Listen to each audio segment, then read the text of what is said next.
La diabetes está entre las principales generadores de enfermedades cardiovasculares y ACV. También genera cáncer y enfermedades autoinmunes. Prácticamente destruye cualquiera de tus órganos. Está muy relacionada con el sobrepeso y la obesidad y lamentablemente el 70% de la población los padecen. Y este sobrepeso y obesidad tanto son causa como consecuencia. En algunos países ya tienen cifras de diabetes de alrededor del 15%.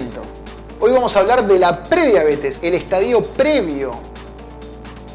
Hola, mi nombre es Manuel Moranchel, soy médico cardiólogo del staff de Cardiopal y hoy vamos a hablar de la prediabetes. Primero tenemos que entender por qué comemos. Cuando comemos, nosotros le damos a nuestro organismo 3 productos, 3 macronutrientes. Pueden venir en diferentes proporciones en cualquiera de los alimentos. Algunos tendrán más de una cosa, más de otra, tendrán un poco de cada uno.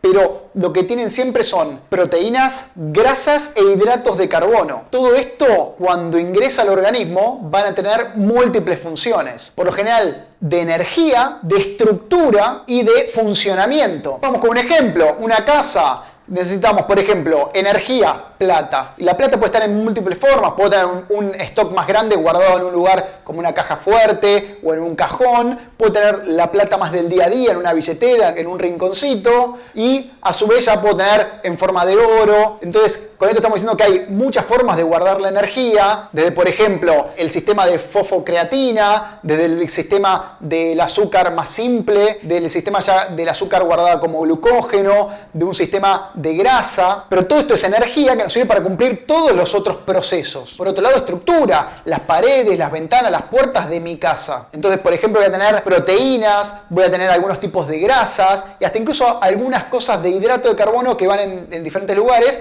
que son de estructura. Y después funcionamiento, donde principalmente actúan las proteínas, pero actúan todos ellos y muchas veces necesitan otros cofactores, otras cosas más pequeñas que ahí entran lo que llaman los micronutrientes como vitaminas, minerales. Esto es a grosso modo cómo funciona nuestro organismo, un ejemplo y por qué nosotros necesitamos comer. Cuando comemos le estamos dando todo esto al organismo. Entonces ahora nos podemos enfocar en el ciclo, en cómo es el metabolismo de los hidratos de carbono y si esto falla, cómo podemos llegar a la prediabetes o en un estadio posterior a la diabetes. Entonces cuando nosotros comemos, ya enfocados en lo que es el sistema más de hidratos de carbono, vamos a consumir hidratos de carbono simples, complejos, asociados a proteínas, a grasas, con más fibra, con menos fibra. Eso durante todo el tracto digestivo, iniciando en la boca, en la masticación, lo voy a ir procesando, lo voy a ir cortando y después lo voy a absorber. Cuando lo absorbo va a ir por sangre, va a ir al hígado y de ahí se va a ir distribuyendo a diferentes lugares a donde tenga que ir. Por lo tanto, paso de algo más grande, los alimentos, lo voy a procesar, lo voy a ir cortando, lo voy a absorber y después lo llevo a diferentes regiones. Entonces, una vez que ya pasó a sangre, esa glucosa, ese azúcar que ya más pequeña, va a ir a distribuirse en diferentes tejidos que la necesiten, va a actuar ahí y sobre todo se va a ir a depositar en 2 regiones particulares que son el músculo y el hígado. Allí se deposita en conjuntos de glucosa que se llama glucógeno. Una vez que ya pasaron esos 2 pasos, ¿no? Primero usé el azúcar en primera instancia, la agrupé como glucógeno, todo lo que me sobre, si es que sobra, va a ir a formar parte del tejido adiposo distribuido en todo el cuerpo. En todo este ciclo nos está faltando un actor muy importante que es la insulina. Esta hormona que la escuchaste muchas veces y la insulina lo que hace es abrir canales, abrir ventanas, abrir puertas para que el azúcar pueda entrar a la célula. Entonces, cuando yo consumo alimentos, cuando yo consumo estos hidratos de carbono, que son azúcar, aumenta la insulina y a partir de ella puedo meter el azúcar en las células y recién ahí la puedo guardar como glucógeno. Por lo tanto, aumentó el azúcar porque comí, aumentó la insulina porque le llegó la señal de que está habiendo más azúcar, ese azúcar entró en la célula, se usó, después también se guardó como glucógeno, entonces empezó a bajar, si tenía de más se fue al tejido adiposo, baja la insulina. Y este sistema anda muy bien. El tema es que hoy en día, con la vida moderna, la vida de las ciudades, esta vida estresante, estamos bombardeando el sistema y le estamos haciendo trabajar de más. La vida actual está llena de malos hábitos y estamos atacando los 4 pilares fundamentales. Atacamos la alimentación, comiendo cada vez peor, dormimos cada vez peor, hacemos cada vez menos actividad física, tenemos una vida cada vez menos activa, somos muy sedentarios y estamos invadidos de estrés, del estrés de la ciudad, del estrés laboral, del estrés familiar. Todo esto hace que la cantidad de insulina, entre otras miles de hormonas, esté elevada mucho más de lo normal. Y esto hace que el organismo busque algunos sistemas para defenderse y ahí entra en juego una desregulación en las células donde bajan los canales para que la insulina pueda ayudar a entrar el azúcar en sangre y esto hace que cada vez necesitemos más insulina para poner la misma cantidad de azúcar. Por lo tanto, la secuencia sería esta. Tenemos una mala calidad de vida con respecto a estos 4 pilares fundamentales que te comentaba antes. Eso hace que aumente mucho las hormonas, tenemos un gran problema hormonal y nos llega en primera instancia, por lo general, no siempre es así, puede aparecer una antes, una después o al mismo tiempo varias, pero por general empezamos a tener sobrepeso y obesidad. Estamos en un estado de inflamación crónica de bajo grado, no nos damos cuenta, todo esto es silencioso, pero internamente ya estamos presentando muchas alteraciones y nos predisponen al sobrepeso y la obesidad. Ahí aparecen los factores de riesgo cardiovascular, como la presión alta, el colesterol alto, el azúcar alterada y todo eso, incluso ya una diabetes marcada, una diabetes ya diagnosticada y todo eso cuando se prolonga aún más llegamos a enfermedades mucho más graves como el cáncer, las enfermedades cardiovasculares, las enfermedades del sistema nervioso central como la ACV, las demencias, enfermedades autoinmunes, enfermedades más degenerativas, todo eso porque arrancamos muy mal no haciendo lo básico que tenemos que hacer. Y entonces, con respecto a la glucosa, como te decía, yo habitualmente tengo glucosa porque acabo de comer, viene la insulina, bajan las dos, pero ahora tengo mucha glucosa, tengo más glucosa, necesito insulina, más insulina, llega un momento que necesito cada vez más esta desregulación que antes comentábamos, entonces cada vez necesito más insulina para la misma cantidad de glucosa y se genera un ciclo donde tengo lo que se llama hiperglucemia, o sea, mucha glucosa en sangre, tengo hiperinsulinemia, mucha insulina en sangre que está tan elevada porque hay resistencia a la insulina, esta desregulación en las células que te comentaba antes. Y a su vez el páncreas está trabajando como nunca porque el páncreas es el que genera la insulina y estamos diciendo que generamos insulina de más. El tema es que ya no alcanza porque estamos trabajando todo a altas dosis, estamos trabajando todo al máximo. Y esto no se da de un día para el otro, esto es progresivo, pero como es silencioso, en los momentos que aparecen las primeras señales, pensamos que es de un día para el otro, pero esto capaz puede llevar 5, 10, 15 años. Por lo tanto, hay factores de riesgo que me llevan a tener más chances de prediabetes y luego diabetes. Por lo general hay factores genéticos, pero no son lo más importantes. Siempre lo más importante en la gran mayoría de las patologías es lo ambiental, es lo que hacemos nosotros. Porque yo puedo tener 2 gemelos, los 2 con los mismos genes, uno comer muy bien y el otro no, y uno no desarrollar diabetes ni prediabetes y el otro sí. Por lo tanto, es mucho más importante trabajar los factores de riesgo modificables. Lo que yo no puedo modificar es lo genético, la edad, el sexo, pero lo otro sí lo puedo modificar. Entonces, apuntemos a cambiar los hábitos. Y esta es una enfermedad silenciosa prácticamente. Entonces, ¿existe algún signo de alarma o nunca me voy a dar cuenta? Hay signo de alarma, pero cuando esto ya está un poco más avanzado, como dijimos, primero tener en cuenta si aparece ya sobrepeso, si tengo algún factor de riesgo como presión, colesterol, tranquilamente en cualquier momento puedo desarrollar azúcar elevada en sangre. Por lo tanto voy a tener que estar muy atento, sobre todo si ya estoy en ese estadio. Y entonces, ya sabiendo eso, que puedo estar en un estadio ya con presión, colesterol, tengo que estar más atento, tengo que hacer más controles con mi médico. Pero por otro lado, si yo ya tengo sobrepeso, sobre todo, pueden aparecer algunos signos que me tienen que alarmar. Por ejemplo, una coloración en los pliegues que se llama acantosis nigricans, puede haber algún tipo de verrugas, papilomas, también por lo general en la zona de los pliegues. En las mujeres puede haber alteraciones del ciclo, puede haber problemas de fertilidad, puede haber lo que se llama un síndrome de ovario poliquístico, que son muchos quistes en los ovarios. Puede haber lo que se llama virilización en la mujer, o sea, con todo este problema hormonal puede haber más cantidad de testosterona y por lo tanto la puede predisponer a tener hirsutismo, que es pelos en donde por ejemplo ella no tiene, pelos en la cara o incluso calvicie, todo más propio obviamente del hombre. Al mismo tiempo, tanto porque es un hallazgo que te realizaron una ecografía del abdomen y encontraron lo que se llama esteatosis hepática, que es un poco de hígado graso o porque te realizaron un examen de sangre y aparecieron alteradas algunas de las enzimas hepáticas, ya estamos entrando a estadios cercanos a esta prediabetes. Y en muchos de estos pacientes se puede dar lo que se llama un síndrome metabólico, que es causa y consecuencia. Muchas veces no se puede saber qué empezó primero, pero por eso se lo llama síndrome metabólico, porque engloba todo esto. Y la secuencia siempre es medio la misma. Hacemos las cosas mal, tenemos aumentado, alterada las hormonas, sobre todo esta resistencia a la insulina, mucha insulina, y eso sí nos lleva a sobrepeso, obesidad, que lo podemos medir de muchas formas. Una forma fácil es con el perímetro de cintura, es agarrar un metro y medirnos la cintura, te dejamos acá los valores normales, pero eso es una forma indirecta de medirnos que hay una alteración hormonal, es una forma indirecta de decirme que si tengo obesidad central, o sea, obesidad en la parte central, quiere decir que probablemente tenga obesidad, tenga grasa en las vísceras, tengo lo que se llama grasa visceral, y este es un órgano con capacidad hormonal también. El tejido adiposo genera un montón de sustancias. Pensamos que es solamente grasa que está ahí, no, genera sustancias y eso sigue perpetuando aún más el ciclo, sigue generando citoquinas, hormonas, inflamación. Y por lo tanto, por eso después llegamos a la presión alta, al colesterol, a la diabetes. Y eso es lo que mide el síndrome metabólico. Mide un montón de parámetros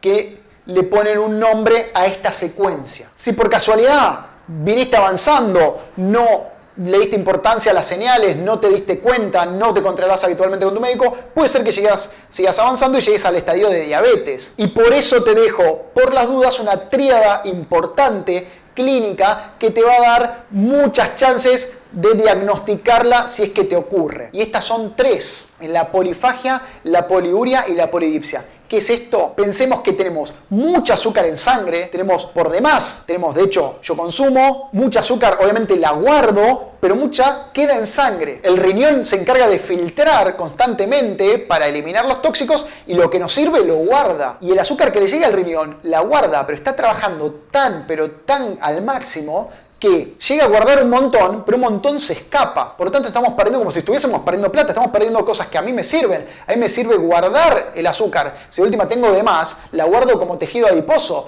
pero a mí no me sirve andar perdiendo plata, lo tengo que acumular. Bueno, como el cuerpo acá sí la está perdiendo, porque ya estamos en niveles muy elevados, porque ya la insulina no cumple su función, porque está trabajando al máximo, porque tengo mucha azúcar en sangre, el riñón trabajando al máximo. Por lo tanto, pierdo azúcar en orina, eso hace que tenga hambre constantemente y eso hace que entonces que coma constantemente. Eso lo llama polifagia. Como el azúcar en orina se elimina con agua, este azúcar arrastra agua, entonces este azúcar que se va me lleva agua, entonces me deshidrato. Por lo tanto tengo sed, por lo tanto tomo mucha agua, tomo agua constantemente. Polidipsia. Y con esto ya te dije que el paciente está perdiendo mucha agua, mucho azúcar en orina, por lo tanto va muchas veces al baño, por lo tanto tiene poliuria, orina mucho. Y como se da todo esto, por lo general no aumentan de peso, incluso se mantienen o por lo general bajan. Son pacientes que comen mucho, pero por lo general no aumentan de peso y por lo general empiezan a perder peso. Cuando van al médico, les pide un análisis de sangre, a veces un análisis de orina, y acá ya se descubre, se diagnostica la diabetes. Y si seguimos aún más en el tiempo, esta cronología de la que hablábamos, empiezan a aparecer las complicaciones. ¿Y esto por qué se da? Porque el azúcar en sangre tiene que estar muy regulada. Nosotros manejamos con unos valores muy estrictos, porque si aumentamos esos valores en sangre, este azúcar ya pasa a ser tóxico, se empieza a pegar a muchos lugares, sobre todo a proteínas, entonces altera las funciones de las proteínas, se empieza a pegar a los vasos sanguíneos, sobre todo los vasos más pequeños, y por eso la diabetes está relacionada con muchas enfermedades, porque los vasos arteriales están en todo el organismo, porque ¿cuál es la función de los vasos? Llevar sangre, que con eso llevan oxígeno y nutrientes. Pero si a su vez le llevo mucha azúcar, azúcar en cantidades más tóxicas, voy a estar llevando el oxígeno, voy a estar llevando nutrientes, pero llevo el azúcar en dosis tóxicas. Y por lo tanto empiezo de a poquito, en forma paulatina, en forma cuasi silenciosa, empiezo a alterar muchos lugares. Por lo general, vasos a nivel de la visión, vasos a nivel de los ojos, empiezo a perder visión, vasos a nivel del corazón, de las arterias coronarias, empiezo a tener tener más chances de lo que se llama aterosclerosis, de tapar las arterias. Si tapo arterias del corazón, voy a empezar a tener chances de infartos. Si tapo las arterias de la cabeza, chances de ACV, o las carótidas que también me pueden dar chances de ACV.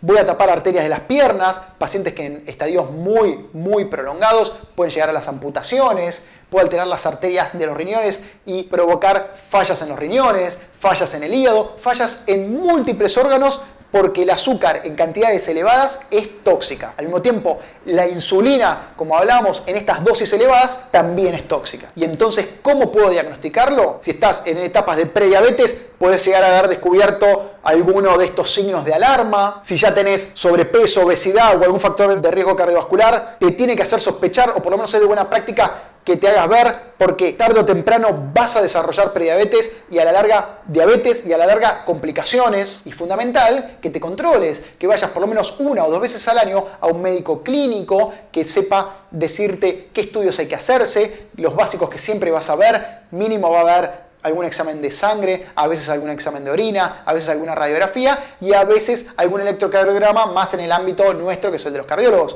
Pero después, a partir de ahí, pueden aparecer muchos otros estudios, pero los mínimos, donde incluso va a aparecer, es en estos. Y fundamental, por ejemplo, un examen de sangre nos va a arrojar un índice que es el azúcar en sangre, que se llama glucemia, y acá te dejo los valores, y con este simple dato puedo tener un paciente que está en el rango normal, en el rango de prediabetes o en el rango de diabetes. Ya alguna prueba un poquito más sofisticada puede ser una curva, una prueba de tolerancia a la glucosa, que es simplemente que te dan un vaso con una preparación muy dulce, se toma y se hace un análisis posterior de sangre, y también tiene otros valores que te dejo acá. En otra instancia, la hemoglobina glicosilada. Cuando te comentaba hace un rato que el azúcar se pega a las diferentes proteínas, una de ellas es la hemoglobina, y yo puedo inferir cómo estuvo esa glucosa en sangre, esa glucemia, a lo largo de los últimos meses, las últimas semanas, y por lo tanto es un valor bastante fiable de cómo anduvo todo en las últimas semanas. Y entonces, ¿cómo lo puedo prevenir? ¿Cómo lo puedo tratar? Y esto va en medio de la mano, prevención y tratamiento. Si estoy en un estadio previo, voy a prevenir, y si ya llegué a etapas de prediabetes y diabetes, voy a estar tratando. Pero el principal es mejorar lo básico. Estos 4 pilares de los que te comentamos siempre. Mejorar tu sueño, mejorar tu vida activa, o sea, sé más activo, de deporte de todo tipo, deportes aeróbicos, anaeróbicos, deportes de fuerza. Tenés que mejorar todo, mejorar el estrés y la alimentación. Y cuando hablamos de alimentación, primero voy a hacer un paréntesis, una salvedad, donde no todos partimos del mismo lugar y no todos tenemos el mismo objetivo. Pero vamos a nombrar que partimos todos desde una prediabetes y que buscamos no solo mejorarla, sino obviamente mejorar toda nuestra salud. Entonces, los pacientes que estén en ese estadio de prediabetes o diabetes, el principal beneficio va a estar en bajar mucho los alimentos, o mejor dicho, productos, porque no se pueden llamar alimentos ultraprocesados, y todo lo que son hidratos de carbono, aunque vengan de fuentes naturales. Eso nos va a hacer bajar mucho el peso, y eso va a hacer que bajemos mucho esta resistencia a la insulina, estas concentraciones de insulina elevadas en sangre, y poco a poco nos vamos a ir normalizando, poco a poco vamos a bajar de peso, vamos a mejorar la presión, vamos a mejorar el colesterol y vamos a mejorar el azúcar alterada. Si después vas a consumir algún tipo de hidrato de carbono, como siempre, fuentes naturales donde principalmente sea de legumbres, y en segunda instancia algún cereal o algún tubérculo como la papa, pero obviamente eso es mucho mejor que estar consumiendo azúcar libre como el azúcar de mesa, o estar consumiendo productos ultraprocesados, porque siempre vienen acompañados de vitaminas, minerales y fibra, que eso hace que el azúcar entre al organismo de una forma mucho más lenta. Ahí entra capaz que una palabra que has escuchado nombrar, que es el índice glucémico, que te lo dejo para otro video, pero tiene que ver con esto, en qué velocidad entran esos hidratos al organismo, que eso también es importante. Y por lo tanto, si esto es el no, ¿qué es el sí? ¿Qué vas a comer? Una dieta balanceada y en base a carnes de todo tipo, carne, pollo, pescado, cerdo, base de verduras, muchas verduras de hoja verde, pero también de todos los colores, que me aporten muchas vitaminas, minerales, frutas. Las frutas, obviamente, tratar de restringirlas un poco, pero también variar la cantidad de frutas, tratar de que todo esto sea más de estación y propio de tu región, sumarle frutos secos de todo tipo, sumar aceite de oliva, aceites de coco, evitar los aceites vegetales como el de maíz, como el de girasol, sumar semillas, sobre todo semillas en diferentes modelos, tanto en su forma entera, que liberan diferentes sustancias, o en su forma molida, con diferentes beneficios. Si ya estoy en un estadio de prediabetes y diabetes, muchas veces hay medicamentos, pero eso se lo dejamos a tu médico de cabecera, y fundamental que sea un médico especialista en metabolismo y diabetes, que va a saber cuál es el mejor medicamento para vos. Por lo general siempre se inicia, y te nombro solamente este porque es el que más se utiliza y muchas veces el de iniciación, que es la metformina, pero volvemos a lo mismo, no puede ir solo eso, tiene que estar acompañado a todo lo anterior. Por lo tanto, este ya es un estadio donde la medicación empieza a jugar un rol preponderante, porque con lo otro, tanto porque lo hacemos mal o porque ya no alcanza, tenemos que medicar. Y es más, la medicación última es la insulina de forma externa, que se aplica en los pacientes en diferentes dosis, y hay diferentes tipos de insulina. Y en última instancia existen también cirugías, sobre todo particularmente para los pacientes que están con obesidad mórbida, o sea, una obesidad de muy alto grado, que se van a beneficiar de la cirugía bariátrica, porque eso hace que descienda el peso de una forma bastante abrupta y de una forma bastante marcada y relativamente sostenida, y eso va a hacer que mejore todo este síndrome metabólico. Pero tenemos que tratar de no llegar ahí. Te agradezco por haber llegado hasta acá. Si te gustó, dale like, seguinos en otras redes, comentá, activá la campana de notificaciones, y nos vemos en el próximo video.